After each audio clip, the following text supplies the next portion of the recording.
صلوا عليه وسلموا تسليما. اللهم صل وسلم وبارك عليه.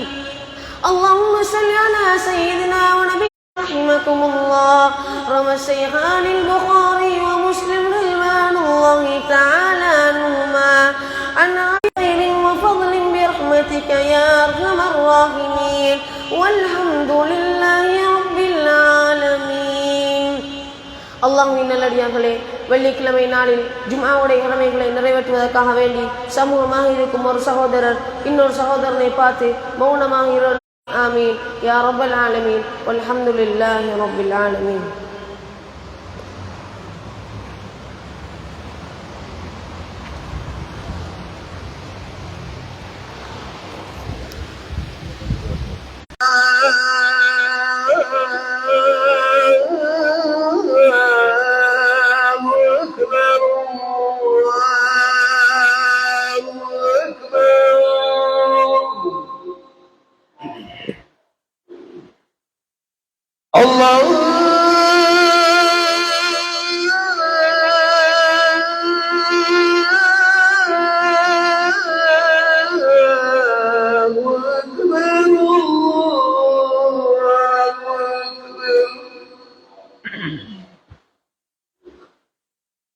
أشهد أن لا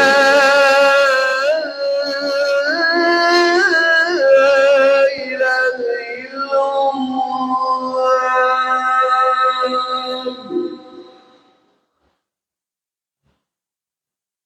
أشهد أن لا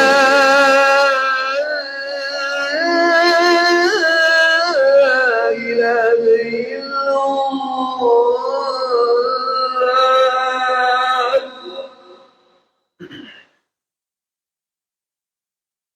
أشهد أن محمدا رسول الله.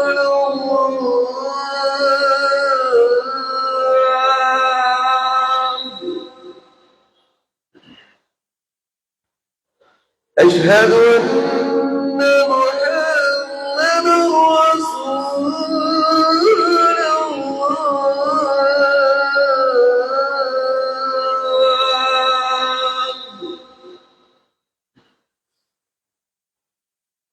حي على الصلاة.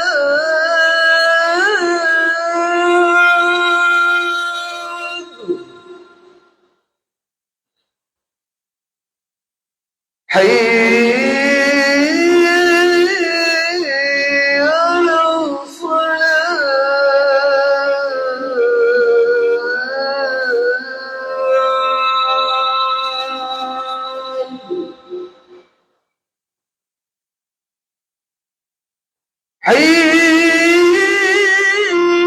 على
إن الحمد لله نحمده ونستعينه ونستغفره ونؤمن به ونتوكل عليه ونعوذ بالله من شرور أنفسنا ومن سيئات أعمالنا.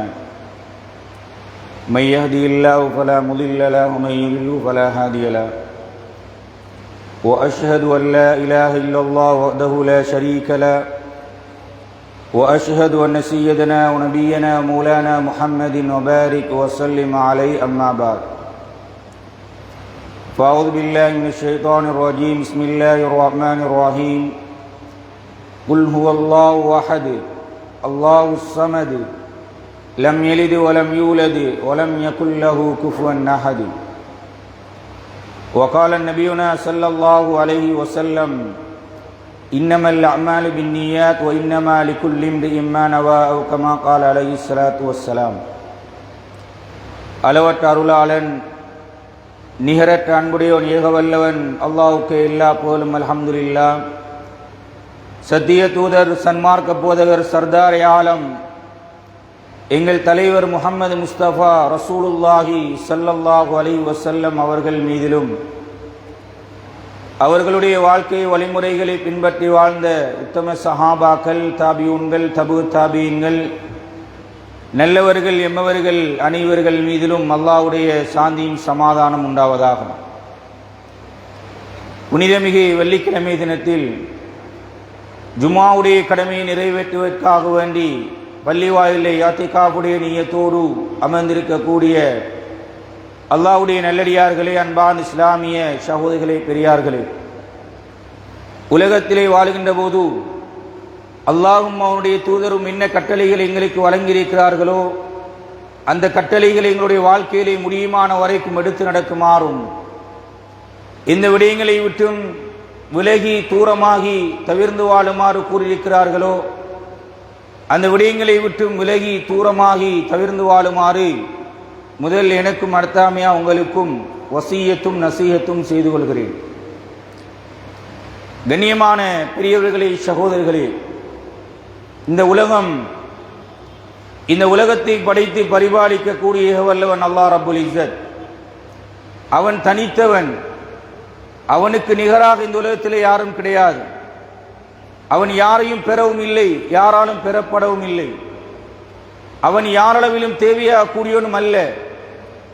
உலகிலே உள்ள அனைத்து படைப்பினங்களும் அவனளவில் தேவையாகக்கூடியவை என்ற ஈமானிய உணர்வோடு முஸ்லிம் சமூகமாகிய நாங்கள் இந்த உலகத்திலே வாழ்ந்து கொண்டிருக்கிறோம். கண்ணியமான பெரியவர்களே, சகோதரர்களே, அல்லாஹ் சுப்ஹானஹு வ தஆலா இந்த உலக வாழ்க்கையில் மனிதர்களுக்கு குறிப்பிட்ட ஒரு காலத்தை தந்திருக்கிறான். குறிப்பிட்ட ஒரு ஆயுளை, வாழ்க்கையை இந்த உலகத்தில் தற்காலிகமாக அல்லாஹ் சுப்ஹானஹு வ தஆலா வழங்கியிருக்கிறான். அழிவே முடிவே இல்லாத நிரந்தரமான ஒரு வாழ்க்கை மறுமை வாழ்க்கை. அந்த மறுமை வாழ்க்கைக்கு இந்த உலக வாழ்க்கையை தயார்படுத்திக் கொள்வதற்கான ஒரு சோதனை கூடமாக அல்லாஹ் சுப்ஹானஹு வ தஆலா இந்த உலக வாழ்க்கையை எங்களுக்கு தந்திருக்கிறான். இந்த உலக வாழ்க்கையில் அல்லாஹ் ஒவ்வொருவர்களுக்கும் ஒவ்வொரு நிலையை அல்லாஹ் உருவாக்கி இருக்கிறான். அதை அல்லாஹ் குர்ஆனிலே சொல்லுகின்ற போது 16வது அத்தியாயத்தின் 71வது வசனத்திலே அல்லாஹ் சொல்கிறான், வல்லாஹு ஃபல்லல பஅதுக்கும் அலா பஅதின் ஃபிர் ரிஸ்க். உங்களில் சிலர்களை விட அவன் வழங்குகின்ற அந்த ரிஸ்கிலே, பொருளாதாரத்திலே, வசதி வாய்ப்பிலே சிலர்களை நாங்கள் உயர்த்தி வைத்திருக்கிறோம், சிலர்களை சிறப்பாக ஆக்கி வைத்திருக்கிறோம் என்று அல்லாஹ் சொல்கிறான். நஹ்னு கஸம்னா பைனஹும் மஈஷத்தஹும் ஃபில் ஹயாத்தித் துன்யா வரஃபஅனா பஅதஹும் ஃபௌக பஅதின் தரஜாத்தின் லியத்தகித பஅதுஹும் பஅதன் சுக்ரியா. அதற்கான காரணத்தை 43வது அத்தியாயத்தின் 32வது வசனத்திலே அல்லாஹ் சொல்லும்போது, நாங்கள் இந்த உலக வாழ்க்கையின் மஈஷாவை, இந்த உலக வாழ்க்கையின் பொருளாதாரத்தை நாங்கள் பங்கிட்டு வைத்திருக்கிறோம். வரஃபஅனா பஅதுஹும் ஃபௌக பஅத். சிலர்களை விட அந்த பொருளாதாரம், வசதி வாய்ப்பிலே நாங்கள் உயர்த்தி வைத்திருக்கிறோம். லியத்தகித பஅதுஹும் பஅதன் சுக்ரியா. சிலர்களிடம் தங்களுடைய வாழ்வாதாரத்தை, தொழில் அமைப்பை, ஊழியத்தை நாங்கள் சிலர்களிடம் அமைத்து கொடுத்திருக்கிறோம் என்று அல்லாஹ் சுப்ஹானஹு வ தஆலா குர்ஆனிலே சொல்கிறான்.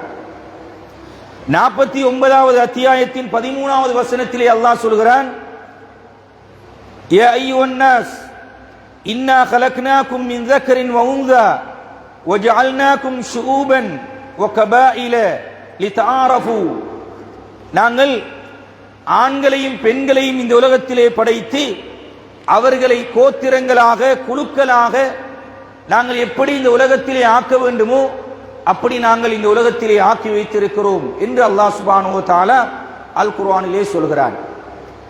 எனவே இந்த உலக வாழ்க்கையின் மனிதர்களுக்கு அல்லாஹ் விரும்பியவர்களை அல்லாஹ் பொருளாதாரங்களை கொடுத்து வசதி வாய்ப்புகளை கொடுத்து நல்ல நிலையில் அவர்களை முதலாளிகளாக நல்ல பெரும் தொழிலதிபர்களாக செல்வந்தர்களாக அல்லாஹ் சுப்ஹானஹு வ தஆலா உலகத்திலே ஆக்கி வைத்திருக்கிறார். அதே நேரம் அல்லாஹ் சுப்ஹானஹு வ தஆலா இன்னும் சிலர்களை தொழில்களை ஈட்டக்கூடிய தொழிலாளிகளாக, சில நேரம் ஏழ்மையுடையவர்களாக வறுமையுடையவர்களாக தங்களுடைய அன்றாட தேவைகளை நிவர்த்தி செய்ய முடிக்க முடியாத அளவுக்கான பொருளாதாரங்களை கொடுக்காதவர்களாக அல்லாஹ் சுப்ஹானஹு வ தஆலா உலகத்திலே மிக பிரதானமான 2 சாரார்களை அல்லாஹ் ஆக்கி வைத்திருக்கிறார். எனவே இந்த வறுமையோடு ஏழ்மையோடு இருக்கின்றவர்கள், இன்னும் ஒரு சாரார் நல்ல வசதி படைத்து தனவந்தர்களாக பொருளாதாரங்களோடு இருக்கக்கூடியவர்கள். இந்த 2 பேர்களுக்கு மத்தியில் இவர்களை எப்படி இஸ்லாம் பார்க்கிறது? பொருளாதாரம் இல்லாதவர்கள், ஏழ்மையோடு வாழ்பவர்கள், அதே நேரம் வசதி வாய்ப்போடு வாழ்பவர்கள், இந்த 2 பேருக்கு மத்தியில் என்ன புரிதல்களை இஸ்லாம் எங்களுக்கு வழிகாட்டி இருக்கிறது? ஏழ்மையோடு இருப்பது அது ஒரு கொடுமையா? அது ஒரு சாபக்கேடா? அது ஒரு அல்லாஹ்வுடைய ஒரு சாபமா லஅனத்தா என்பது தொடர்பான அறிவும், அதே நேரம் வசதி வாய்ப்போடு இருப்பது அல்லாஹ்வுடைய பெரும் அன்புக்கும் பாசத்துக்கும் உரியவர்களாக இருக்கிறோமா, அல்லாஹ்வுடைய நியமத்தாக அருட்கொடையாக இருக்கிறதா என்பது தொடர்பான தெளிவுகளும் எங்களுக்கு இருக்க வேண்டும். இந்த 2ஐயும் பேலன்ஸ் பண்ணுகின்ற, சமத்துவம் செய்கின்ற அமைப்பில் என்னென்ன வழிகாட்டல்களை இஸ்லாம் எங்களுக்கு வழங்கியிருக்கிறது என்பது தொடர்பான தெளிவூட்டல்களும் எங்களுக்கு இருக்க வேண்டியது இன்றைய காலத்தின் தேவையாக இருக்கிறது. எனவே இன்றைய குதுபாவினூடாக மிக சுருக்கமாக உங்களோடு வசதி படைத்தவர்களை இஸ்லாம் எப்படி பார்க்கிறது, ஏழ்மையோடு இருப்பவர்களை இஸ்லாம் எப்படி பார்க்கிறது, இந்த 2 பேர்களும் 2 சாராரும் இந்த உலக வாழ்க்கையை எப்படி பேலன்ஸ் பண்ணி கொள்ள வேண்டும், எப்படி தங்களை அமைத்துக் கொள்ள வேண்டும் என்கின்ற வழிகாட்டல்கள் போன்ற விடயங்களை இன்றைய இந்த குதுபாவிலே உங்களோடு பகிர்ந்து கொள்வது இன்றைய காலத்தின் பொருத்தமாக இருக்கும் என்று கருதுகின்றேன். காரணம், இப்போது வர இருக்கின்ற பருவ பெயர்ச்சி மழை எவ்வளவுதான் வசதி வாய்ப்போடு இருக்கின்றவர்களுக்கும் பொருளாதாரத்தோடு இருக்கின்றவர்களுக்கும் பல்வேறுபட்ட அசௌகரியங்களையும் பல்வேறுபட்ட வறுமையான ஏழ்மையான நிலைகளுக்கு இட்டுச் செல்கின்ற வெய்களாகவும் இந்த வர இருக்கின்ற அனர்த்தம் அல்லது வெள்ளப்பெருக்கு காரணமாக இருக்கின்றன. எனவே இந்த காலகட்டத்திலும் எவ்வாறான நடைமுறைகளை நாங்கள் பின்பற்றிக் கொள்ள வேண்டும், எவ்வாறான வழிகாட்டல்களை நாங்கள் பெற்றுக்கொள்ள வேண்டும், எவ்வாறான உதவி ஒத்தாசைகளை இந்த சமூகத்திலே நாங்கள் மேற்கொள்ள வேண்டும் என்பதையும் கட்டாயம் நாங்கள் அறிந்திருக்க வேண்டும், தெரிந்திருக்க வேண்டும். கண்ணியமான பெரியவர்களே, சகோதரர்களே, வசதியை பொறுத்த வரைக்கும் ஒருவர் வசதி வாய்ப்போடு வாழ்கிறார், நல்ல செல்வந்தராக வாழ்கிறார் என்றால் அதுவும் அல்லாஹ் சுப்ஹானஹு வ தஆலா அவருக்கு கொடுத்திருக்கின்ற ஒரு கண்ணியமாக இருக்கிறது, ஒரு சங்கையாக இருக்கிறது. அல்லாஹ்விடத்திலே யார் வசதியோடு இருக்கிறார், யார் ஏழ்மையோடு இருக்கிறார் என்ற பிரிவினை ஒரு காலமும் கிடையாது. அல்லாஹ் எதை பார்த்து முடிவெடுப்பான் என்றால், மேற்படி குர்ஆனுடைய வசனத்திலே 49வது அத்தியாயத்தின் 13வது வசனத்திலே அல்லாஹ் சொல்கிறான், இன்ன அக்ரமக்கும் இந்தல்லாஹி அத்காக்கும். உங்களிடத்திலே உங்களுள் யாரிடத்திலே தக்குவா இருக்கிறதோ, அல்லாஹ்வுடைய அச்சம் இருக்கிறதோ, அவர் ஏழ்மையாக இருக்கலாம், வசதி படைத்தவராக இருக்கலாம், அவர் வறுமை கோட்டின் கீழ் வாழக்கூடியவராக இருக்கலாம், யாராக இருந்தாலும் ஈயகுன் கனியன் அவ் ஃபகீரன், அவர் வசதி உள்ளவராக இருந்தாலும் அவர் ஃபகீராக வறுமையோடு இருந்தாலும், இன்ன அக்ரமக்கும் இன்தல்லாஹ், உங்களில் யார் தக்வாவோடு இருக்கிறார்களோ, அல்லாஹ்வுடைய பயத்தோடு அச்சத்தோடு, இந்த மறுமையில் என்னுடைய நிலை எப்படி ஆகுமோ, இந்த மஹ்ஷர் மைதானத்தில் என்னுடைய நிலை எப்படி ஆகுமோ, என்னுடைய மீசான், என்னுடைய தராசில் என்னுடைய நன்மை தீமைகள் வைக்கப்படும் போது என்னுடைய நிலை எப்படி ஆகுமோ, எனக்கு சுவர்க்கம் கிடைத்துவிட வேண்டுமே என்று தன்னுடைய வாழ்க்கையை அமைத்துக் கொள்கின்ற அந்த உள்ளட்சத்தோடு பயபக்தியோடு அந்த வாழ்கின்றவர்களைத்தான் அல்லாஹ் சுப்ஹானஹு வ தஆலா அல்லாஹ்விடத்திலே கண்ணியமானவர்கள், சங்கைக்குரியவர்கள், மதிப்புக்குரியவர்கள் என்று சொல்கிறான். எனவே வசதி வாய்ப்பு என்பது அதுவும் அல்லாஹ் சுப்ஹானஹு வ தஆலா எங்களுக்கு தந்திருக்கின்ற ஒரு நியமத்தாக, அருட்கொடையாக இருக்கிறது. இதனை எப்படி நாங்கள் செலவழிக்கிறோம், எப்படி பயன்படுத்துகிறோம், ஒவ்வொரு ரூபாய்க்கும் அல்லாஹ்விடத்திலே நாங்கள் கணக்கு காட்ட வேண்டும். இதனால்தான் ரசூலுல்லாஹி ஸல்லல்லாஹு அலைஹி வஸல்லம் அவர்கள் மறுமையுடைய விசாரணையை பற்றி சொல்லும் போது 4 விசாரணைக்கு, 4 கேள்விகளுக்கு பொதுவான பதில் சொல்லாத வரைக்கும் எங்களுடைய காலடியை எடுத்து வைக்க முடியாது. அதிலே ஒரு கேள்விதான், உங்களுடைய பொருளாதாரத்தை எப்படி செலவழித்தீர்கள்? கண்ணியமான பெரியவர்களே, சகோதரர்களே, அல்லாஹ் எங்களுக்கு இந்த உலகத்திலே அருளாக நியமத்தாக தந்திருக்கின்ற இந்த பொருளாதாரங்களை, இந்த வசதி வாய்ப்புகளை, இந்த காணி பூமிகளை நாங்கள் எப்படி செலவழித்தோம் என்று மறுமையிலே விசாரணைக்கு பதில் சொல்லியாக வேண்டும். எனவே இது ஒரு பெரும் நியமத்தாக இருக்கிறது. இதைத்தான் சூரத்துல் லைலில் அல்லாஹ் சுப்ஹானஹு வ தஆலா சொல்லி காட்டுகிறான். வ அம்மா மன் அஅதா வத்தகா வஸத்தக பில் ஹுஸ்னா ஃபஸனுயஸ்ஸிருஹு லில் யுஸ்ரா வஸயஜன்னபுல் அத்கா அல்லதி யுதி மாலஹு யதஸக்கா. அல்லாஹ் சொல்கிறான், ஃப அம்மா மன் அஅதா வத்தகா, யாருக்கு நாங்கள் பொருளாதாரத்தை கொடுத்திருக்கிறோமோ அவர்கள் இந்த பொருளாதாரத்தை செலவழித்து அல்லாஹ்வை பயந்து, வஸத்தக பில் ஹுஸ்னா, நல்ல முறையில் அவர்கள் செலவழித்து உண்மையாக இருக்கக்கூடியவர்கள், இவர்களுக்கு அல்லாஹ் சுவர்க்கத்துக்கு நுழைகின்ற வழியை இலேசாக்குவான். ஃபஸனுயஸ்ஸிருஹு லில் யுஸ்ரா என்று அல்லாஹ் சுப்ஹானஹு வ தஆலா இந்த குர்ஆனுடைய வசனத்திலே எங்களுக்கு சொல்லி காட்டுகிறான். கண்ணியமான பெரியவர்களே, சகோதரர்களே, ரசூலுல்லாஹி ஸல்லல்லாஹு அலைஹி வஸல்லம் சொல்கிறார்கள், இமாம் புகாரி, இமாம் முஸ்லிம் ரஹிமஹுல்லாஹ் அவர்கள் இந்த ஹதீஸை பதிவு செய்திருக்கிறார்கள். லா ஹஸத இல்லா ஃபித்னதைனி, 2 நபர்களிலே தவிர பொறாமை கொள்ள முடியாது.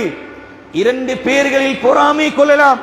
சொன்னார்கள் ஸல்லல்லாஹு அலைஹி வஸல்லம், ரஜுலுன் ஆதாஹுல்லாஹு மாலன் ஃபசுல்லித அலா ஹலகதிஹி ஃபில் ஹக் வரஜுலுன் ஆதாஹுல்லாஹுல் ஹிக்மத ஃபஹுவ யக்தி பிஹா வ யுஅல்லிமுஹா. ரசூல் ஸல்லல்லாஹு அலைஹி வஸல்லம் சொல்கிறார்கள், பொருளாதாரத்தை கொடுத்து, வசதி வாய்ப்பை கொடுத்து அவர் அந்த பொருளாதாரத்தை அல்லாஹ்வுக்காக வேண்டி செலவழிக்கிறார், தான தர்மங்கள் கொடுக்கிறார், சதக்காக்களை வழங்குகிறார். இவர்களை பார்த்து எப்படி இவர்களுக்கு அல்லாஹ் கொடுத்த பொருளாதாரத்தை இவர்கள் செலவழிக்கிறார்களே, அல்லாஹ்வுடைய பாதையிலே சதக்கா கொடுக்கிறார்களே, தான தர்மங்கள் கொடுக்கிறார்களே என்று நாங்கள் பொறாமைப்பட முடியும் என்று ரசூலுல்லாஹி ஸல்லல்லாஹு அலைஹி வஸல்லம் அவர்கள், பொறாமையோட விபரீதத்தை சொன்ன ரசூல் ஸல்லல்லாஹு அலைஹி வஸல்லம் அவர்கள் இப்படியான வசதி வாய்ப்போடு இருக்கின்றவர்களுடைய கண்ணியத்தையும் சிறப்பையும் பற்றியும் ரசூல் ஸல்லல்லாஹு அலைஹி வஸல்லம் எங்களுக்கு தெளிவுபடுத்தியிருக்கிறார்கள். எனவே கண்ணியமான பெரியவர்களே, சகோதரர்களே, பொருளாதாரம் இருப்பது என்பது, வசதி வாய்ப்போடு இருப்பது என்பது அது அல்லாஹ்வுடைய ஒரு மிகப்பெரிய ஒரு நியமத்தாக இருக்கிறது, அல்லாஹ்வுடைய மிகப்பெரிய ஒரு அருளாக இருக்கிறது. ஆனால் அந்த பொருளாதாரம் இருப்பது என்பது அல்லாஹ்விடத்திலே கண்ணியம் கிடையாது. பொருளாதாரத்தோடு வசதி வாய்ப்போடு இருப்பது சில நேரம் உலகத்திலே இவரை பார்த்து நல்ல தனவந்தர், நல்ல பணக்காரர், நல்ல காணி பூமி உள்ளவர், நல்ல வாகனம் வைத்திருக்கக்கூடியவர், நிறைய கடைகளுக்கு சொந்தக்காரர், இவரை முன்னுக்கு கொண்டு வாருங்கள், இவரை முன்வரிசையிலே நிறுத்துங்கள் என்று எங்களுக்கு சங்கைகள் கிடைக்கலாம், கண்ணியங்கள் கிடைக்கலாம், எங்களை முதன்மைப்படுத்தலாம், எங்களை பெருமைப்படுத்தலாம், எங்களுக்கு அந்த பெருமை ஏற்படலாம். ஆனால் அல்லாஹ் சொல்லிவிட்டான், இன்ன அக்ரமக்கும் இன்தல்லாஹ், உங்களில் கண்ணியமானவர்கள், சங்கையானவர்கள் அவர்கள் அல்லாஹ்விடத்திலே பயபக்தியுடையவர்கள், அல்லாஹ்விடத்திலே அல்லாஹ்வை பயந்து வாழக்கூடியவர்கள் என்று அல்லாஹ் சுப்ஹானஹு வ தஆலா தெளிவுபடுத்தி விட்டான். கண்ணியமான பிரிவுகளே, சகோதரர்களே, இப்போது இரண்டாவது ஏழ்மைக்கு வருவோம். வறுமையை பொறுத்தவரைக்கும் ரசூலுல்லாஹி ஸல்லல்லாஹு அலைஹி வஸல்லம் அவர்கள் ஒரு ஏழ்மை நிலையிலே தான் இந்த உலகத்திலே வாழ்ந்தார்கள். நபியுடைய வாழ்க்கையை எடுத்து பார்க்கும்போது அவர்களுடைய உணவு, ஒரு மனிதனுடைய மிக அத்தியாவசிய தேவையாக இருக்கின்ற உணவு, உடை, அவனுடைய இருப்பிடம், அவனுடைய கல்வி, அவனுடைய சுகாதாரம், இந்த தேவைகள் நிவர்த்தி செய்யப்பட வேண்டும். இவைகள் நிவர்த்தி செய்யப்படாத போது அதனை நாங்கள் இவர் ஒரு ஏழ்மையான நிலையில் இருக்கிறார் என்று நாங்கள் கருதலாம். ரசூல் ஸல்லல்லாஹு அலைஹி வஸல்லமுடைய இருப்பிடத்தை எடுத்து பார்த்தாலும் ஆயிஷா சித்திகா ரலியல்லாஹு அன்ஹா அவர்கள் சொல்கிறார்கள், நான் உறங்கிக் கொண்டிருக்கும் போது நபி அவர்கள் தொழுதால் முழுமையாக தன்னுடைய தொழுகையை நிவர்த்தி செய்ய முடியாத அளவுக்கு நபியுடைய வீடு இருந்தது. நபி அவர்கள் சுஜூதுக்கு போகும்போது என்னுடைய காலிலே குத்தி விடுவார்கள், நான் அப்படியே காலை மடித்துக் கொள்வேன். நபி அவர்கள் சுஜூதுக்கு போவார்கள். அவ்வளவுக்கு ரசூலுல்லாஹி ஸல்லல்லாஹு அலைஹி வஸல்லமுடைய அந்த வீடு, அவர்கள் வாழ்ந்த இடம் பெரும் ஆடம்பரமான, பெரும் வீண் விரயம் உள்ள வீடுகளாக இருக்கவில்லை என்பதை நபியுடைய வாழ்க்கையிலே நாங்கள் பார்க்கலாம். நபியுடைய ஆடையை எடுத்துக்கொண்டால் நபி அவர்களிடத்திலே ஒரு சிவப்பு நிற அவர்களுக்கு அன்பளிப்பாக வழங்கப்பட்ட ஒரு ஆடை இருந்தது. பெரும்பாலும் நல்ல நிகழ்வுகளுக்கு அதனை மாத்திரம் முடித்துக் கொள்வார்கள். ஏனைய நேரங்களில் நபி அவர்கள் இருப்பதை ஆடையாக அணியக்கூடியவர்களாக இருந்தார்கள் என்பதை நபியுடைய வாழ்க்கையிலே நாங்கள் பார்க்கிறோம். உணவை எடுத்துக்கொண்டால் நபியுடைய வீட்டிலே தொடர்ச்சியாக ஒரு பிறையை பார்க்கிறோம், அடுத்த பிறையை பார்க்கிறோம், அடுத்த பிறையை பார்க்கிறோம், அடுத்த பிறையை பார்க்கிறோம். சுமார் 2 மாதங்கள் நபியுடைய வீட்டிலே தொடர்ச்சியாக நெருப்பு எரிந்ததை நான் காணவில்லை என்று வரலாற்றிலே நாங்கள் பார்க்கிறோம்.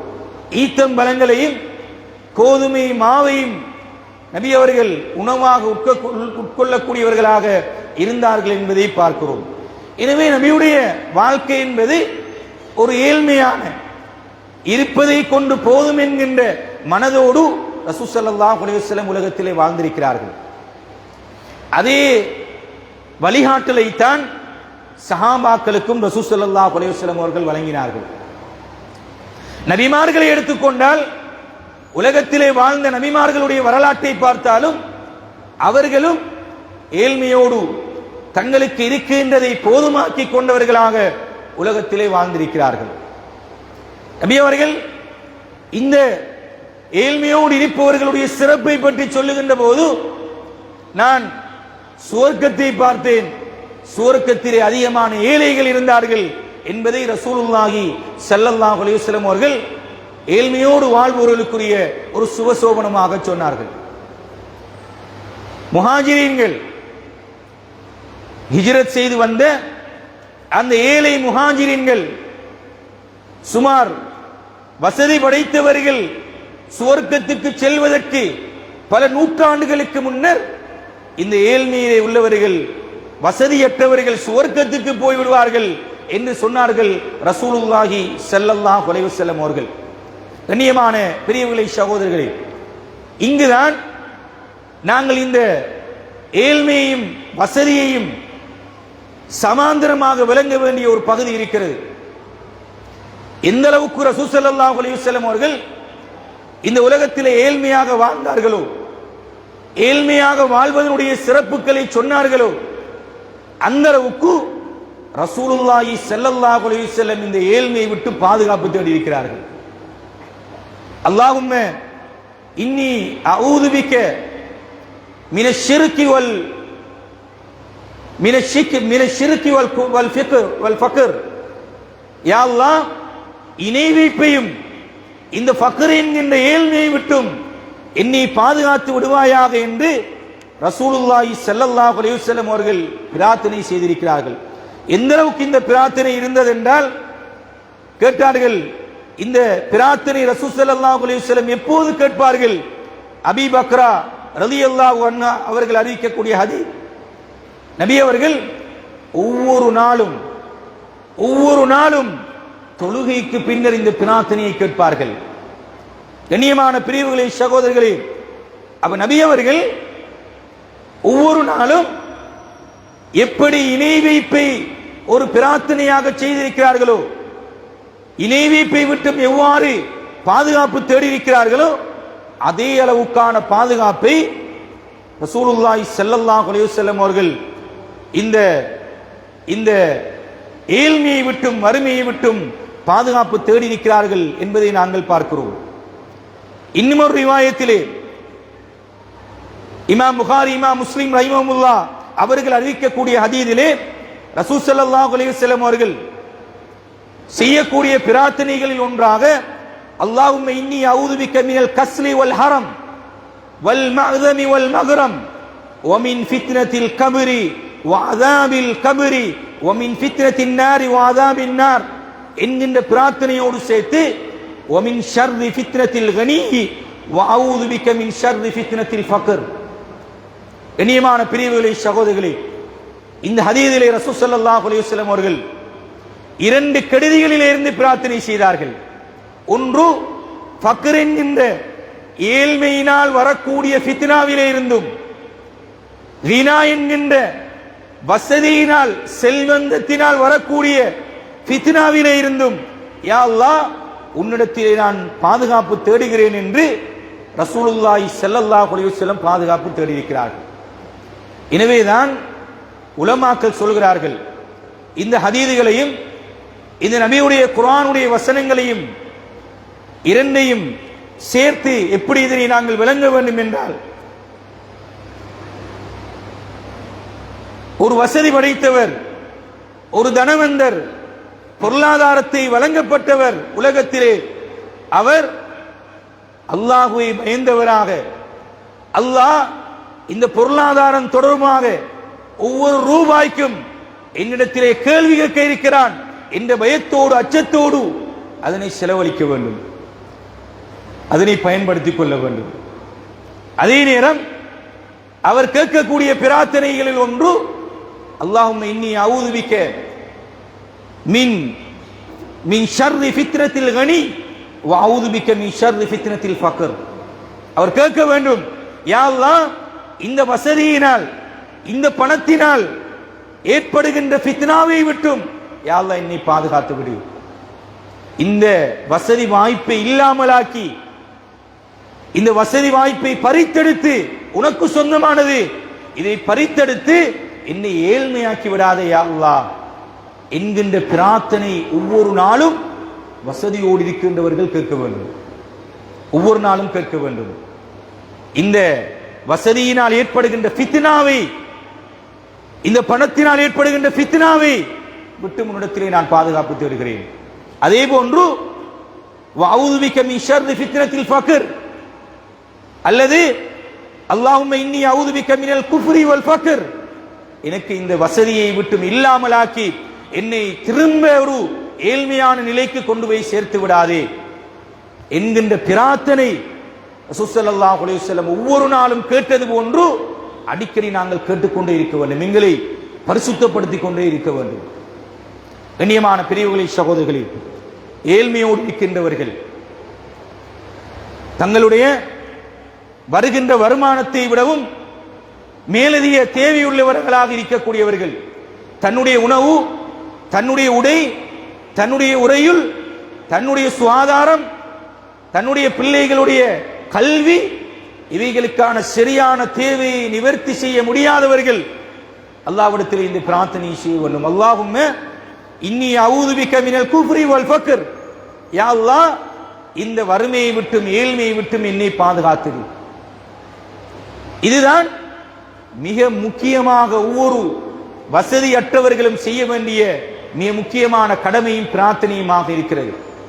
யாசகம் கேட்பது, அடுத்தவரிடத்திலே தன்னுடைய தேவையை கொண்டு போய் முறைப்பாடு செய்வது, இது இஸ்லாம் மிக மோசமான ஒரு செயலாக, மிக இழி செயலாக இதனை அடையாளப்படுத்தியிருப்பதை நாங்கள் பார்க்கிறோம். பின்னால் இவர்களுக்கு என்ன செய்ய வேண்டும் என்கின்ற வழிகாட்டலை நாங்கள் பார்க்கலாம். ஆனால் ஒரு வசதியற்றவர் அல்லாஹ் தனக்கு தந்திருக்கின்ற இந்த நிலையை நாங்கள் மிக மோசமாக பயன்படுத்தி கொண்டு யாசகம் கேட்பதை இஸ்லாம் மிக மோசமான செயலாக அடையாளப்படுத்தியிருக்கிறது. ரசூல் ஸல்லல்லாஹு அலைஹி வஸல்லம் சொல்கிறார்கள், முகத்திலே சதை இல்லாதவர்களாக இந்த யாசகம் கேட்டு திரிபவர்கள் அந்த மறுமையிலே வருவார்கள் என்பதை ரசூல் ஸல்லல்லாஹு அலைஹி வஸல்லம் எச்சரிக்கை செய்கிறார்கள். அப்படி என்றால் வறுமை என்பதும் ஏழ்மை என்பதும் பொருளாதார நெருக்கடி என்பதும் இது அல்லாஹ்வினால் வழங்கப்பட்ட ஒரு நியமத்தாக இருக்கிறது என்பதைத்தான் நாங்கள் புரிந்து கொள்ள வேண்டிய தேவை இருக்கிறது. அல்லாஹ் இதனை எங்களுக்கு வழங்கி இவ்வாறான நிலையை உலகத்திலே உருவாக்கி எங்களிடத்திலே இருக்கக்கூடிய குணாதிசயங்கள், பொறுமை இருக்கிறதா, இவரை ஏற்றுக்கொள்கிறார்களா, அல்லாஹ்வுடைய நம்பிக்கையை பற்றி என்ன பேசுகிறார், என்ன கதைக்கிறார் என்பது தொடர்பாக அல்லாஹ் எங்களை பரிசோதனை செய்கிறான் என்ற அறிவு எங்களிடத்தில் இருக்க வேண்டும். கண்ணியமான பெரியவர்களே, சகோதரர்களே, இப்போது இந்த இரண்டையும் பேலன்ஸ் பண்ணுகின்ற அமைப்பில் அல்லாஹ் சுப்ஹானஹு வ தஆலா உலகத்திலே சில நியதிகளை வைத்திருக்கிறார், சில வழிகாட்டல்களை வைத்திருக்கிறான். சில வயோதிபர்கள், சில கணவனை இழந்த விதவைகள் எமது பிரதேசத்திலே வாருகிறார்கள். சுமார் 2000க்கும் மேற்பட்ட விதவைகள் எமது பிரதேசத்தில் இருக்கிறார்கள். இந்த புதிய ஆத்தாங்குடி பெரிய ஜும்மா பள்ளிவாயில் 1350 குடும்பங்களை கொண்ட மிகப்பெரிய ஒரு பிரதேசம். அனாதைகள், தந்தையை இழந்தவர்கள், கல்வியை தொடர முடியாதவர்கள், தன்னுடைய அன்றாட தேவையை நிவர்த்தி செய்ய முடியாதவர்கள், இப்படி பல தேவை உள்ளவர்கள் இருக்கும் போது இவர்களும் அல்லாஹ்விடத்திலே கேட்டுக்கொண்டிருந்தால் போதுமானதா, நாங்கள் அவர்களை பார்த்து கொண்டிருந்தால் போதுமானதா என்ற ஒரு நிலையை நாங்கள் சிந்திக்க வேண்டியிருக்கிறது. நிறைய தேவையுடையவர்கள் இருக்கிறார்கள். இப்போது வருகின்ற பருவ பேச்சு மழை நல்ல சாதாரணமாக வாழக்கூடியவர்களுடைய வீடுகளுக்குள்ளும் தண்ணீர் புகுந்து அதாவது அவர்களுடைய உணவு தேவையை நிவர்த்தி செய்ய முடியாத நிலையில் உருவாகக்கூடிய நிலைகளை எல்லாம் கடந்த காலங்களில் நாங்கள் பார்த்திருக்கிறோம். அன்றாடம் தொழில் செய்கின்ற அங்காடி வியாபாரிகள், பேமெண்ட் வியாபாரிகள் அல்லது ஒவ்வொரு பொலைக்கும் சென்று வரக்கூடியவர்கள் இந்த கடுமையான மழை வீழ்ச்சி ஏற்படும் போது இந்த தன்னுடைய அன்றாட தேவையை, அன்றாடம் தன்னுடைய உழைத்து சம்பாதித்து நிவர்த்தி செய்யக்கூடிய தேவைகளை செய்ய முடியாத நிலையும் இந்த சமூகத்திலே நாங்கள் பார்க்கிறோம். கண்ணியமான பெரியவர்களே, சகோதரர்களே, எனவே இதற்கு என்ன வழிகாட்டலை இஸ்லாம் எங்களுக்கு வழங்கி இருக்கிறது என்பது தொடர்பாக நாங்கள் ஓரளவுக்கு சிந்திக்க வேண்டியிருக்கிறது. கண்ணியமான பெரியவர்களே, சகோதரர்களே, முதலாவது இந்த வறுமை அல்லது ஏழ்மை வருகின்ற போது எங்களிடத்திலே பலமான ஈமான் இருக்க வேண்டும். அல்லாஹ் பற்றிய நம்பிக்கை பலமானதாக இருக்க வேண்டும். நான் யாரிடத்திலும் கேட்கப் போவதில்லை, எனக்கு அல்லாஹ் போதுமானவன். காரணம், அல்லாஹ் தான் ரஸ்ஸாக்காக இருக்கிறான், அல்லாஹ் தான் உணவளிப்பவன். வமை யத்தகில்லாஹ யஜ்அல் லஹு மக்ரஜா, எங்களுக்கு இறக்கப்பட்ட குர்ஆனுடைய வசனங்கள் இது. அல்லாஹ்வை உண்மையாக பயந்து தக்வா செய்யக்கூடியவர்களுக்கு யஜ்அல் லஹு மக்ரஜா, நீங்கள் நினைத்து பார்க்காத அமைப்பில் உங்களுடைய தேவையை நிவர்த்தி செய்வான். இந்த ஈமான் எங்களிடத்தில் வர வேண்டும். வமை யதவக்கல் அலல்லாஹி ஃபஹுவ ஹஸ்பு, அல்லாஹ்வை தவக்குல் வைத்தால் லா ஹவுல வலா குவத இல்லா பில்லாஹ், என்னுடைய தேவையை நிவர்த்தி செய்வதற்கு அல்லாஹ் போதுமானவன், என்னுடைய தேவையை நிவர்த்தி செய்வதற்கு அல்லாஹ் போதுமானவன். இந்த நம்பிக்கை, இந்த ஈமான், அல்லாஹ் சுப்ஹானஹு வ தஆலா என்னுடைய தேவையை நிவர்த்தி செய்வான். அது எப்படி, அது எங்களுக்கு தெரியாது. இது குர்ஆன். அசைக்க முடியாத நம்பிக்கை எங்களிடத்தில் ஏற்படுகின்ற போது இவைகளை கண்கூடாக நாங்கள் காணலாம். இன்னல்லாஹ ஹுவர் ரஸ்ஸாக், அல்லாஹ் சொல்கிறான், இன்னல்லாஹ ஹுவர் ரஸ்ஸாக். எப்படியான நிலைகள் எல்லாம் எமது பிரதேசத்தில் உருவாகி இருக்கிறது. சூறாவளி ஏற்பட்டிருக்கிறது, பெரும் பெரும் வெள்ளப்பிரளயங்கள் ஏற்பட்டிருக்கின்றன, சுனாமி ஏற்பட்டிருக்கிறது, பயங்கரவாதம் தாக்குதல்கள் காலம் ஏற்பட்டிருக்கிறது. ஆனால் அல்லாஹ் சுப்ஹானஹு வ தஆலா இந்த ஊரை பாதுகாத்திருக்கிறான். இந்த ஊரிலே உள்ளவர்களை அல்லாஹ் பாதுகாத்திருக்கிறான். இன்னல்லாஹ ஹுவர் ரஸ்ஸாக். இந்த காசாவுடைய பூமியிலே நாங்கள் சொல்கிறோம், ஒவ்வொரு நாளும் பல்லாயிரக்கணக்கானவர்கள் ஷஹீதாகிக் கொண்டிருக்கிறார்கள். இருந்தாலும் அல்லாஹ் அவர்களுடைய தேவையை நிவர்த்தி செய்து கொண்டிருக்கிறான். அவன்தான் ரஸ்ஸாக். இந்த ஈமான், இந்த அல்லாஹ் பற்றிய நம்பிக்கை, அசைக்க முடியாத நம்பிக்கை முதலில் எங்கள் ஊரிடத்தில் வர வேண்டும். என்ன நிலை வந்தாலும் அல்லாஹ் பார்த்துக் கொள்வான். நான் உழைக்கிறேன், சம்பாதிக்கிறேன், பொருளாதாரத்தை ஈட்டுகிறேன், எனக்கு லிலாபம் வருகிறது, நஷ்டம் வருகிறது. ஆனால் இது அனைத்துக்கும் சொந்தக்காரன் அல்லாஹ். இது அனைத்துக்கும் சொந்தக்காரன் அல்லாஹ். அல்லாஹ் தான் என்னுடைய தேவையை நிவர்த்தி செய்கிறான். அல்லாஹ் தான் என்னுடைய தேவைகளை போக்குகிறான் என்ற அந்த அசைக்க முடியாத நம்பிக்கை எங்கள் ஊர்களுக்கும் வர வேண்டும். கண்ணியமான பெரியவர்களே, சகோதரர்களே, இதுதான் இஸ்லாம் சொல்லக்கூடிய முதலாவது வழிகாட்டல். இரண்டாவது, இஸ்லாம் சொல்கிறது, உங்களுக்கு வறுமையோடு இருக்கிறீர்கள், ஏழ்மையோடு இருக்கிறீர்கள் என்பதற்காக யார் என்ன எதையாவது தருவார்கள், அல்லாஹ்விடத்திலே பிரார்த்தனை செய்தால் ஒரு பக்கத்தால் இறங்கும். இல்லை, உழைக்க வேண்டும், சம்பாதிக்க வேண்டும் என்று இஸ்லாம் தோன்றுகிறது. எங்களுடைய கைகளை, கால்களை, அறிவை, ஆற்றலை, திறமையை, எங்களுடைய மூளையை, சிந்தனையை பயன்படுத்தி சம்பாதிக்க வேண்டும், உழைக்க வேண்டும். எந்த அளவு தூரம் இஸ்லாம் வழிகாட்டுகிறது என்றால், இந்த வெள்ளிக்கிழமை தினத்திலும் யா அய்யுஹல்லதீன ஆமனு இதா நூதிய இலஸ்ஸலாத்தி, நீங்கள் தொழுகைக்கு அழைக்கப்பட்டால் உங்களுடைய வியாபாரங்களை விட்டுவிட்டு நீங்கள் உடனடியாக பள்ளிக்கு வர வேண்டும். தொழுகை முடிந்து விட்டால், இஸ்லாத்துடைய வழிகாட்டலை பாருங்கள், ஜும்மாவுடைய தொழுகை முடிந்து விட்டால் ஃபந்தஷிரு பில் அர்ள், பூமியிலே சென்று சம்பாதியுங்கள், உழையுங்கள். உழைத்து சாப்பிடுகின்ற சாப்பாடு, உணவு, அல்லாஹ் சுப்ஹானஹு வ தஆலா பெரும் பெரும் பரக்கத்தை வைத்திருக்கிறான். 100 ரூபாய் சம்பாத்தியத்திலே, ஹலாலான உழைப்பிலே அல்லாஹ் 1000 ரூபாயினுடைய வேலையை முடித்து காட்டுவான். இதுதான் பரக்கத். பரக்கத் என்றால் நல்ல நிறைய கை நிறைய சம்பாதிக்க வேண்டும், பொக்கெட் நிறைய சம்பாதிக்க வேண்டும். இல்லை, எங்களுடைய தேவை நிவர்த்தி செய்யப்பட வேண்டும்.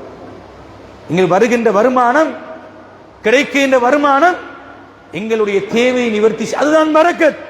கண்ணியமான பிரிவுகளின் சகோதரர்களே, எனவே இந்த உழைப்பு, சம்பாத்தியம் எங்கள் ஊர்களுக்கும் இருக்க வேண்டும்.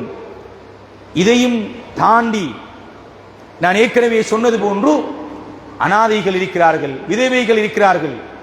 இந்த சமூகத்திலே பல்வேறுபட்ட பாவச் செயல்களுக்கு காரணமாக இருப்பதும் இந்த வறுமை என்பதை அடையாளப்படுத்தியிருக்கிறார்கள். களவு, கொள்ளை, இந்த போதைக்கு அடிமையாகுவது, இன்று பல்வேறுபட்ட குடும்ப பிணக்குகள், குடும்ப பிரச்சனைகள், விவாகரத்துகள், இவைகளை எடுத்து பார்த்தால் இந்த வறுமை மிக முக்கியமான காரணமாக இருக்கிறது. கண்ணியமான பிரிவுகளை சகோதரர்களே, எனவே இதனை குறைப்பதற்கு, இல்லாமல் செய்வதற்கு இருக்கின்ற மிக முக்கியமான முதலாவது வழி ஈமான், அல்லாஹ் பற்றிய நம்பிக்கை எங்களுக்கு இருக்க வேண்டும். இரண்டாவது, உழைத்து சம்பாதித்து, உழைக்க முடியுமானவர்கள், நல்ல சம்பாதிக்க முடியுமானவர்கள் உழைத்து சம்பாதித்து தன்னுடைய தேவைகளை நிவர்த்தி செய்ய வேண்டும். இன்னும் ஒரு சாரார் இருக்கிறார்கள், நான் சொன்னது போன்று உழைக்க முடியாத, வசதியற்ற நிலையில் விதவைகளாக, கல்வியை தொடரக்கூடிய நிறைய பிள்ளைகளை வைத்திருக்கக்கூடிய நிறைய குடும்பத்தினர்கள் இந்த சமூகத்தில் இருக்கிறார்கள். அவருடைய வீட்டு தேவைகள் நிவர்த்தி செய்யப்படாமல் இருக்கின்றன, அவருடைய உணவு தேவைகள் நிவர்த்தி செய்யப்படாதவர்கள் இருக்கிறார்கள், கல்வி தேவைகள் நிவர்த்தி செய்ய முடியாதவர்கள் இருக்கிறார்கள். அதே நேரம் சுகாதார தேவை, தனக்கு வந்திருக்கின்ற நோயை குணப்படுத்த முடியாதவர்கள் நிறைய பேர் இந்த சமூகத்தில் இருக்கிறார்கள். கடந்த சில தினங்களுக்கு முன்னர் பைத்து ஜகாத்தினுடைய சார்பாக ஒரு வீட்டை பார்ப்பதற்கு சென்றிருந்தோம். அந்த வீட்டிலே 2 வயது வந்த பெண் பிள்ளைகள் இருக்கிறார்கள். ஒரே ஒரு அறையில் ஒரு மண்டபமும் ஒரு அறையும் இருக்கிறது. ஒரு டாய்லெட் இருக்கிறது. அதுவும் மிக பழுதடைந்த நிலையில் காணப்படுகிறது. வாழவே முடியாத ஒரு நிலையில் எமது பிரதேசத்தில் நாங்கள் தேவையுடையவர்கள் என்று அடையாளப்படுத்திவிட்டு வந்தோம். இன்னும் ஒரு வீட்டுக்கு சென்றால் ஒரே வீட்டிலே 12 பேர் வாழ்கிறார்கள். ஒரே வீட்டில் அவர்களுடைய அந்த மலசல கூடம் நிரம்பி வழிந்து அங்கே வசிக்க முடியாத சுகாதாரம் பாதிக்கப்பட்ட நிலையில் அவர்கள் வாழ்கிறார்கள். இது 1-2 சம்பவம். ஒரு இடத்துக்கு சென்றால் அங்கே ஒரு அறைதான், அங்கேதான் தூங்குவது, அங்கேதான் தொழுவது, அங்கேதான் சமைப்பது, அங்கேதான் படிப்பது, சகலதும் அங்கேதான்.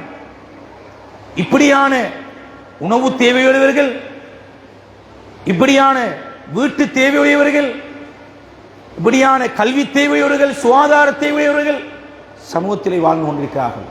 கண்ணியமான பிரிவுகளை சகோதரர்களே, இஸ்லாம் வறுமையை விட்டு பாதுகாப்பு தேட சொல்லியிருப்பதற்கான மிக பிரதானமான காரணமாக உலமாக்கள் அடையாளப்படுத்துகிறார்கள். இந்த மேற்சொன்ன பாவமான செயல்களுக்கு இவர்கள் ஆளாகிவிடக் கூடாது. இந்த வறுமை அவர்களை அல்லாஹ்வின் பக்கம், அல்லாஹ்விடம் இருந்து தூரமாக்கிவிடக் கூடாது என்பதற்கான வழிகாட்டலாக நாங்கள் பார்க்கிறோம். கண்ணியமான பிரிவுகளை சகோதரர்களே, இஸ்லாத்தை பொறுத்தவரைக்கும் ஒரு அற்புதமான மார்க்கம். இஸ்லாம் இவ்வாறான தேவைகளை நிவர்த்தி செய்வதற்கு அற்புதமான வழிகாட்டல்களை இஸ்லாம் வழங்கியிருக்கிறது. சில நேரம் நாங்கள் அவைகளை சிந்தித்திருக்க மாட்டோம். இஸ்லாமிய வழிகாட்டலில் கஃபாரா என்கின்ற ஒரு பகுதி இருக்கிறது. அதாவது ஒருவர் குற்றச்செயலை செய்கின்ற போது, சில குற்றங்களுக்கு தண்டனை இருக்கிறது. உலகத்திலே வாழுகின்ற போது, விபச்சாரம் செய்யும் போது, அவதூறு சொல்லுகின்ற போது அவைகளுக்குரிய தண்டனைகளை வழங்க வேண்டும். அதே நேரம் சில குற்றங்களுக்கு அல்லாஹ் சுப்ஹானஹு வ தஆலா ஏழைகளுக்கு உணவளிக்குமாறு தூண்டுகிறான். இவர் செய்கின்ற தனி மனிதனுடைய குற்றச்செயல், தனி மனிதனுடைய குற்றச்செயலுக்கு அல்லாஹ் கொடுக்கக்கூடிய தண்டனை என்ன தெரியுமா? ஏழைகளுக்கு உணவளியுங்கள். உதாரணமாக சொல்வதாக இருந்தால், கஃபாரத்து சியாம், ஒருவர் நோன்பு பிடிக்க முடியாதவராக இருந்தால், அல்லது நோன்பினுடைய காலத்திலே குடும்ப உறவில் ஈடுபட்டு விட்டால், ஒன்று கஃபாரா, இன்னும் ஒன்று ஃபிதியா. இந்த இரண்டையும் நிறைவேற்றுவதற்கு அல்லாஹ் சொல்லக்கூடிய வழியாட்டல் ஏழைகளுக்கு உணவளியுங்கள். கண்ணியமான பிரிவுகளை சகோதரர்களே, கஃபாரத்துல் யமீன், சத்தியத்தை முறிக்கும் போது அதற்கான வழிகாட்டலாக இஸ்லாம் சொல்கிறது, நீங்கள் உணவளியுங்கள்.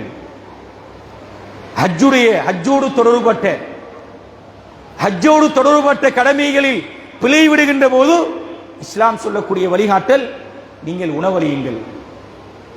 இப்படி ஒரு தனி மனிதன் செய்யக்கூடிய குற்றங்களுக்கு இஸ்லாம் சொல்லக்கூடிய, இந்த உலகத்திலே வாழுகின்ற எங்களோடு இருக்கின்ற முஸ்லிம்கள் தேவையுடையவர்களாக இருக்கிறார்கள், உணவு தேவையோடு இருக்கிறார்கள். மிக பிரதானமான ஒரு தேவை உணவு தேவை. அதை நிவர்த்தி செய்வதற்கு இஸ்லாம் சொல்கிறது கஃபாரா. கஃபாராக்களையே இஸ்லாம் உணவளிக்குமாறு, அடுத்தவர்களுடைய தேவையை நிவர்த்தி செய்யுமாறு சொல்கிறது என்றால், எவ்வளவு தூரம் அடுத்தவர்களுடைய அந்த கஷ்டங்களில், இன்னல்களில், பிரச்சனைகளில் நாங்கள் பங்கெடுக்க வேண்டும் என்பதை இஸ்லாம் எங்களுக்கு தூண்டுகிறது என்கின்ற வழிகாட்டலை நாங்கள் பார்க்க வேண்டும். அதே போன்று இஸ்லாம் சொல்லக்கூடிய சில வழிகாட்டல்கள் உதுகியா இருக்கிறது. ஹஜ்ஜுடைய காலங்களில் எல்லோருடைய வீட்டிலும் உணவு சமைக்கப்பட வேண்டும். உதுகியா என்கின்ற மிகப்பெரிய ஒரு உணவளிக்கின்ற வழிகாட்டலை இஸ்லாம் எங்களுக்கு கற்றுத் தருகிறது. ஒரு பிள்ளை பிறந்தால் ஒரு ஆண் குழந்தைக்கு 2 ஆடுகளையும், ஒரு பெண் குழந்தைக்கு ஒரு ஆட்டையும் அறுத்து நீங்கள் அகீகாவாக கொடுங்கள் என்று இஸ்லாம் எங்களுக்கு வழிகாட்டுகிறது.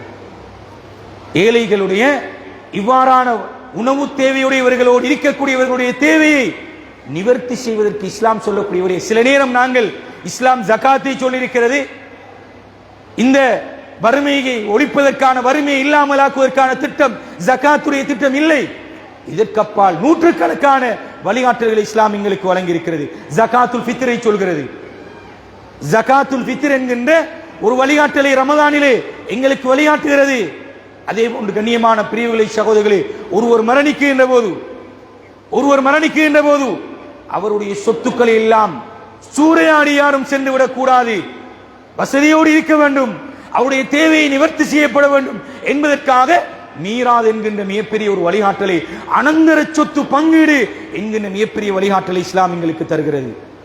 கண்ணியமான பிரிவுகளை சகோதரர்களே, அதனோடு சேர்த்து நேர்ச்சியை பற்றி இஸ்லாம் பேசியிருக்கிறது, சதகாவை பற்றி இஸ்லாம் பேசியிருக்கிறது, ஹிபத் என்கின்ற அன்பளிப்பை பற்றி இஸ்லாம் பேசியிருக்கிறது, வக்ஃப் என்கின்ற நிரந்தர தர்மத்தை பற்றி இஸ்லாம் பேசியிருக்கிறது, வசியத் என்கின்ற மரணிக்கின்ற போது மரணிப்பதற்கு முன்னர் என்னுடைய இந்த பொருளாதாரங்கள் இவருக்கு போய் சேர வேண்டும் என்று வசியத் செய்துவிட்டு மரணிக்கின்ற, இப்படி இஸ்லாத்தினுடைய வழிகாட்டலை எடுத்து பார்த்தால் நிறைய வழிகாட்டலை இஸ்லாம் எங்களுக்கு இந்த முன்மாதிரியாக எங்களுக்கு தந்திருக்கிறது. இதிலே மிக பிரதானமான ஒரு வழிகாட்டல் தான் இந்த ஜகாத்தாக இருக்கிறது. கண்ணியமான பெரியவர்களே சகோதரர்களே, எனவே இந்த சமூகத்திலே நிறைய தேவையுடையவர்கள் இருக்கிறார்கள். இன்னும் ஒரு சாரார் இருக்கிறார்கள், அரசாங்க உத்தியோகத்தர்கள், அரச தொழிலில் ஈடுபடக்கூடியவர்கள். இவர்கள் நடுத்தர வர்க்கத்தினர் என்று நாங்கள் அடையாளப்படுத்துவோம். குர்ஆன் சொல்கிறது, லா யஸ்அலூன الناس இல்ஹாவா, சிலர்கள் இருக்கிறார்கள் அவர்கள் கேட்டு வர மாட்டார்கள், தங்களுடைய தேவைகளை பிரச்சனைகளை அவர்கள் கேட்டு வர மாட்டார்கள். கண்ணியமான பிரிவுகளை சகோதரர்களே, இப்படிப்பட்டவர்கள் சமூகத்திலே அடையாளப்படுத்தப்பட வேண்டும். நாங்கள் வருடாந்தம் ஜகாத்தை கொடுத்து விட்டோம், பைத்து ஜகாத்துக்கு வழங்கி விட்டோம், அல்லது பிரித்து நான் இவர்களுக்கு கொடுத்து விட்டோம், இல்லை, இதற்கு அப்பால் நிறைய தேவைகள் இந்த சமூகத்தில் இருக்கின்றன. பெண்களை பற்றி பேசுகிறோம், பெண்கள் பிழையான தொடர்பாடலை மேற்கொள்கிறார்கள் என்று குற்றம் சாட்டுகிறோம். என்ன காரணம்? பெண்கள் வெளிநாடுகளுக்கு சென்று தங்களுடைய தேவையை, பிள்ளைகளுடைய தேவையை நிவர்த்தி செய்வதற்காக வெளிநாடுகளுக்கு செல்கிறார்கள். அங்கே சென்று மிக மோசமான அசௌகரியங்களுக்கு உள்ளாக்கப்படுகிறார்கள். குற்றம் சாட்டுகிறோம், விமர்சிக்கிறோம், இவர் வெளிநாட்டில் இருந்தவர் என்று பிழையாக கதைக்கிறோம். கண்ணியமான பிரிவுகளை சகோதரர்களே, யார் விட்ட பிழைகள், யாருடைய தவறுகள்? நாங்கள் கவனம் எடுக்காமல் கவனீனமாக இருந்ததனுடைய விளைவுகள் சமூகத்திலே நிறைய விபரீதங்களை நாங்கள் பார்த்துக் கொண்டிருக்கிறோம். எனவே நிறைய அடையாளப்படுத்தப்பட வேண்டிய நிறைய தேவைகள் இந்த சமூகத்தில் இருக்கின்றன. வாடகை வீட்டில் நிறைய பேர் வாழ்ந்து கொண்டிருக்கிறார்கள். கணவன், போதைக்கு அடிமையான கணவன்மார் எத்தனையோ பேர் தொழிலிலும் இல்லாமல், வியாபாரம் இல்லாமல், வீட்டிலும் இல்லாமல், கணவன் என்ற பெயர் இருக்கிறது, இவர் விதவையா? இல்லை, இவருக்கு கணவன் இருக்கிறார், ஆனால் பார்த்தால் எந்த ஒரு பிரயோசனமும் மற்றவர். குடும்பம் கடுமையாக அசௌகரியத்தும் மிக மோசமான சீரழிவை நோக்கி அந்த குடும்பம் சென்று கொண்டிருக்கிறது. நல்ல கல்வி, நல்ல அறிவு இருக்கிறது, நல்ல ஆற்றல் இருக்கிறது, திறமை இருக்கக்கூடிய சமூகத்தில் எத்தனை மாணவர்கள் இருக்கிறார்கள். எனவே கண்ணியமான பெரியவர்களே சகோதரர்களே, கொடுக்கக்கூடிய ஒன்றும் குறைய மாட்டாது. அது தொடர்பான நிறைய குர்ஆனுடைய வசனங்கள் அல்லாஹ் சுப்ஹானஹு வ தஆலா அல் குர்ஆனில் எங்களுக்கு அடையாளப்படுத்தி இருக்கிறான். நாங்கள் கொடுக்க கொடுக்க கொடுக்க அல்லாஹ் எங்களுக்கு வழங்கி கொண்டே இருப்பான். நாங்கள் எவ்வளவு இந்த உலகத்திலே கொடுக்கிறோமோ, இதை மனனமிட்டுக் கொள்ள வேண்டும், எவ்வளவு நாங்கள் உலகத்திலே கொடுக்கிறோமோ அந்த கொடுக்கின்றது மாத்திரம்தான் எங்களுக்கு மறுமையிலே சாட்சியாக வரும். அது மட்டும்தான் மிஞ்ச போவது. நாங்கள் செலவழிக்கின்ற செலவழிப்புகள், உடுத்து கழிக்கின்றவைகள் அனைத்தும் அப்படி அழிந்துவிடும். அதுக்கான கேள்வி எனக்கு இருக்கிறது. ஆனால் நாங்கள் கொடுத்திருக்கிறோம், சதகா செய்திருக்கிறோம், வலது கைக்கு தெரியாமல் இடது கையினால், இடது கைக்கு தெரியாமல் வலது கையினால் கொடுத்திருக்கிறோம், யாருக்கும் தெரியாமல் கொடுத்திருக்கிறோம், பெயர் புகழ் இல்லாமல் கொடுத்திருக்கிறோம், செலவழித்திருக்கிறோம். எமது சமூகத்தில் இல்லாமலும் இல்லை. நிறைய பேர் இருக்கிறார்கள், எமது மஹல்லாவில் இருக்கிறார்கள், கொடுத்து கொண்டிருக்கக்கூடியவர்கள் இருக்கிறார்கள், எத்தனையோ குடும்பங்களை பொறுப்படுத்துவர்கள் இருக்கிறார்கள். அரசியல் தலைவர்கள் இருக்கிறார்கள், சமூக தலைவர்கள் இருக்கிறார்கள். எமது சமூகத்தில் இருக்கின்ற நிறைய குடும்பங்களை பொறுப்படுத்தியிருக்கிறார்கள், அவர்களுடைய கல்வி தேவைகளை நிறைவேற்றுகிறார்கள்.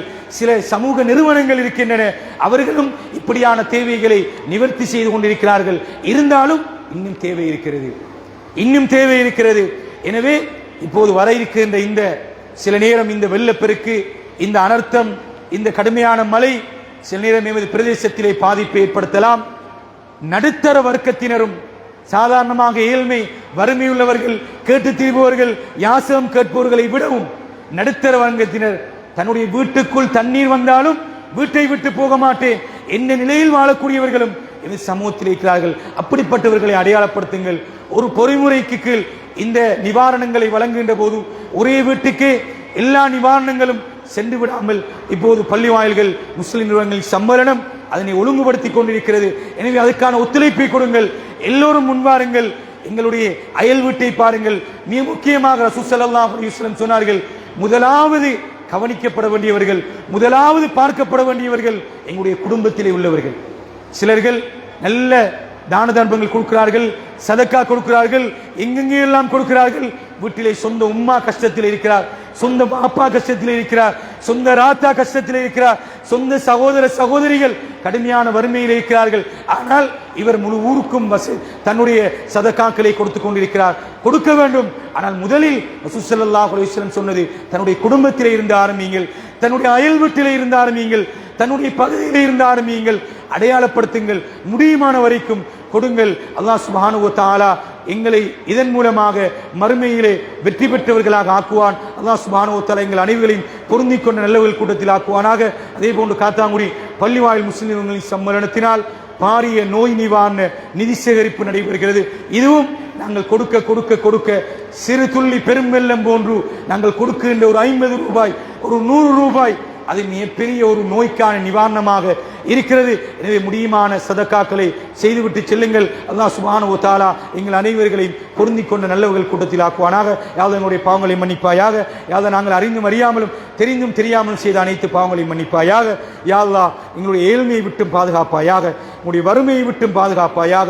நிம்மதியாக சந்தோஷமாக வாழக்கூடியவர்களாக எங்கள் அனைவரையும் ஆக்குவாயாக.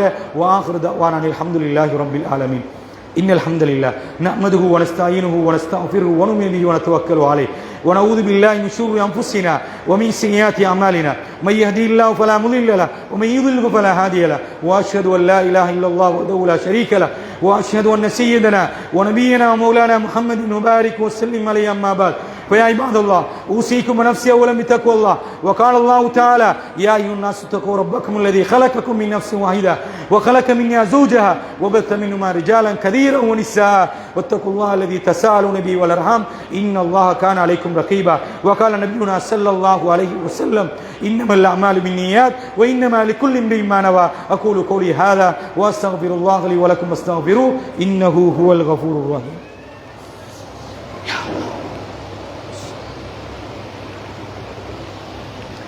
إن الحمد لله نحمده ونستعينه ونستغفره ونؤمن به ونتوكل عليه ونعوذ بالله من شرور أنفسنا ومن سيئات أعمالنا من يهدي الله فلا مضل له ومن يضلل فلا هادي له وأشهد أن لا إله إلا الله وحده لا شريك له وأشهد أن سيدنا ونبينا ومولانا محمد وبارك وسلم عليه. أما بعد فيا عباد الله أوصيكم ونفسي أولا بتقوى الله. وقال الله تعالى إن الله وملائكته يصلون على النبي يا أيها الذين آمنوا صلوا عليه وسلموا تسليما. اللهم صل على محمد وعلى آل محمد كما صليت على إبراهيم وعلى آل إبراهيم وبارك على محمد وعلى آل محمد كما باركت على إبراهيم وعلى آل إبراهيم إنك حميد مجيد. وارض اللهم عن الخلفاء الراشدين أبو بكر الصديق رضي الله عنه وعمر بن الخطاب رضي الله عنه وعثمان بن عفان رضي الله عنه وعلي بن أبي طالب رضي الله عنه وعن صحابة كلهم أجمعين. اللهم أعز الإسلام والمسلمين، اللهم أعز الإسلام والمسلمين، اللهم أيد الإسلام والمسلمين، اللهم اغفر للمسلمين والمسلمات والمؤمنين والمؤمنات الأحياء منهم والأموات إنك سميع كريم مجيب الدعوات. ربنا آتنا في الدنيا حسنة وفي الآخرة حسنة وقنا عذاب النار. عباد الله إن الله يأمركم بالعدل والإحسان وإيتاء ذي القربى وينهى عن الفحشاء والمنكر والبغي يعظكم لعلكم تذكرون. اذكروا الله يذكركم واشكروه يزدكم ولذكر الله أكبر والله يعلم ما تصنعون.